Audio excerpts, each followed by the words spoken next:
CISO Choice Awards Vendor Recognition with Richard Stiennon. Hi, I'm Richard Stiennon, and I'm speaking with Tim West, who is the field CTO for deepwatch. Welcome, Tim.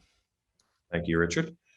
Hey, Tim, you kind of got our attention when you won the CISO's Choice Award for MSSP. Congratulations on that. And I'm anxious to hear your story. Thanks. I appreciate it. We're very proud of the award. I think that's 2 years running. So very happy about being honored by a group of, really the customers that matter. They make those decisions. So it's very important to us to be aligned with what they're looking for the future and supporting them now. So I've got questions. So you talk about CISOs being customers. How often does a CISO outsource to an MSSP?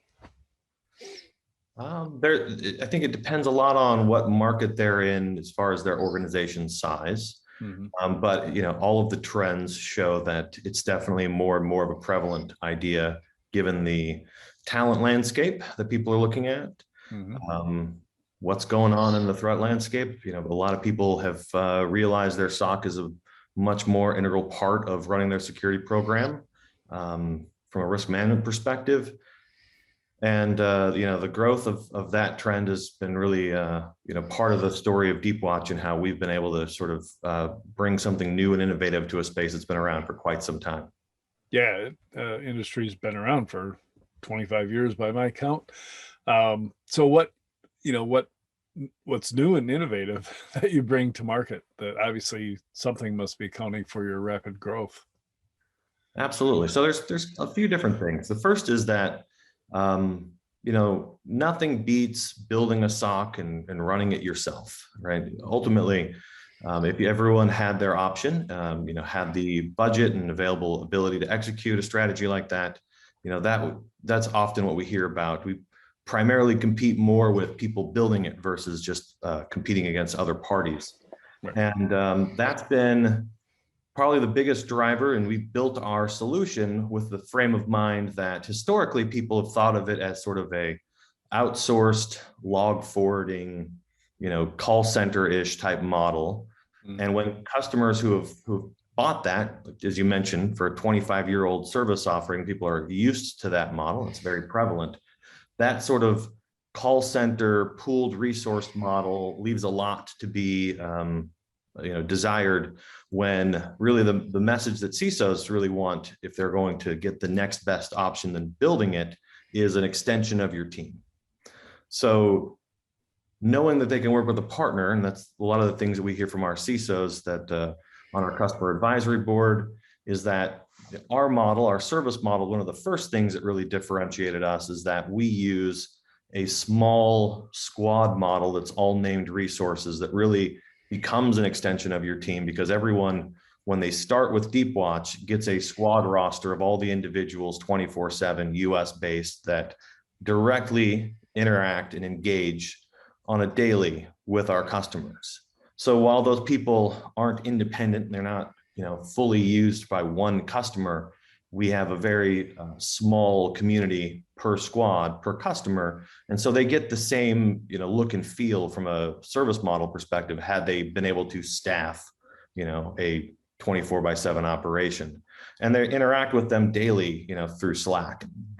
All of the interactions that they work with makes them feel that they work with someone who has context around their network. I mean, one of the biggest complaints when we built deepwatch was that people who have experienced the marketplace realize that most of it is a one-size-fits-all type approach, and the people that they interact with don't actually understand their business, their network. There's no threat modeling conversation around why we want to customize anything the way we care about it for what their risk profile is. And we built the whole model such that we could enable that level of engagement and be able to answer all of those questions by having a service model that really could focus on that piece of how a SOC is instrumented. You're right. That is innovative, because often I've heard of a single assigned point of contact for a customer, but after that you get the whole field of whoever's working the SOC that shift. So I can imagine customers, love that approach, right? And it adds to the stickiness, because if they can see all the names in an org chart, they can see what it would take to replace the service. They'd have to have that kind of staffing level. Yeah, and we've gotten and matured a lot of these different functions like threat hunting. There's a threat hunter on the squad who does manual, like advanced threat hunting. They're working with a security leader. It's not always the CISO. In larger orgs, obviously, they have somebody on cyber defense, or a lot of different names for that type of role. And we're taking their feedback on what we want to do from a threat hunting perspective. We have a detection engineer in the squad that's responsible just for tuning all of their alerts. And that kind of gets into the second piece that makes us very unique, is that by investing in lots of automation and just how we orchestrate the service to scale as a SaaS platform, everyone gets a unique instance of our platform. So it's not a one-size-fits-all tech stack that you're putting your data into. Every instance of deepwatch comes with the ability to tune, customized, build things, specific from a dashboard reporting and alerting perspective from in the SOC. And the detection engineer's sole focus is optimizing really the alerting and detection strategy per customer. And since that technology stack is unique to that customer, we have all the flexibility in the world, right? So that means we learn a lot more about how their network's configured and what things they care most about and what normal looks like. And a lot of the things that are very challenging when you're using a purely multi-tenant, that's kind of the word for everyone in the same pool architecture that is kind of most common.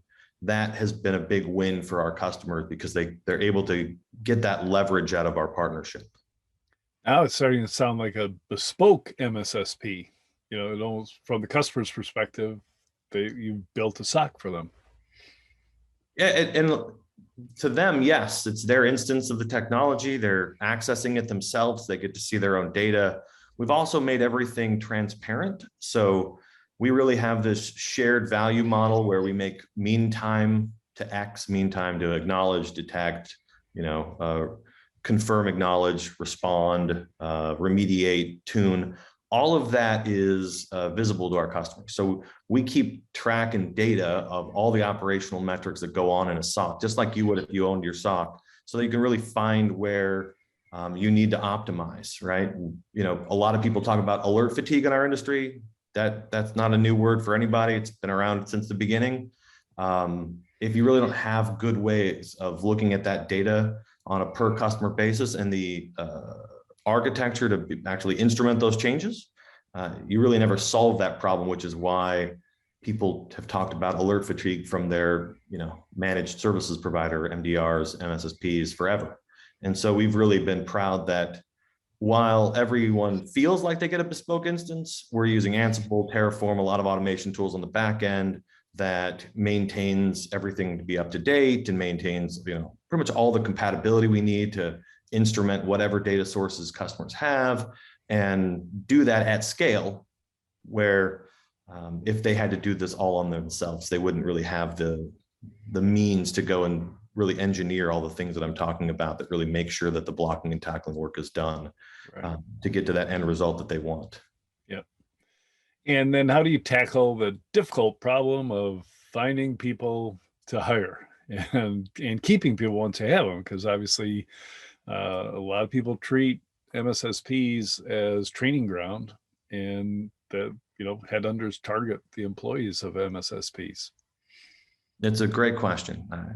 I can appreciate that a lot. We're growing greatly, and obviously making sure we keep great talent and grow that talent is a great part of our strategy. So we built the company to be remote at the beginning. Prior to COVID, we knew that finding the best talent wherever they were was going to be a key part of making our strategy work, because historically our competitors had all kind of been very localized. Mm-hmm. And so that remote strategy is great, but COVID really made it even clearer that our culture had to be something that we invested a ton in. So we've done a lot for our employees, both in terms for just we could go into that for a while about what we've done for the families and people, just to focus in on making sure people are recognized and appreciated as a remote company. We have a very lucrative training budget we give all of our employees. We pay very well. So we do a lot to make sure that people want to come to deepwatch, primarily from industry and from competitors. And we're very proud that our retention is, the last I checked, and depending on who you compared ourselves from an industry benchmark perspective, we're 2 or 3x the average retention of similar roles in the industry, primarily because we're so focused on making sure people feel like they're part of that team. And our model also helps people not feel like they're lost, because you're in that tight, cohesive squad. And we have many of those squads. And so regardless of being in 38 states for our size right now, that's a very important part of keeping that cohesion, because they not only know their customers, but they work with the same people day in and day out. And so we can still operate and scale that model while we grow, because those squads are kind of self-contained ways we can do to focus on keeping those people happy and making sure that they are building their career at deepwatch. The other part of that is a big factor of our growth has allowed us to keep maturing a lot of different functions and just the scale of our service, which means we promote a lot from within. I know multiple years we track that metric, and it's been 25, 35% of our staff get promoted year over year. And that ability to keep having a career progression at deepwatch keeps people engaged, right? So start off on a shift, go to a shift where you have more responsibilities, go into a threat hunting role, do more advanced things. We invest a lot in training, so you can go get a lot of certs or go take a lot of coursework to help do more advanced analytics work.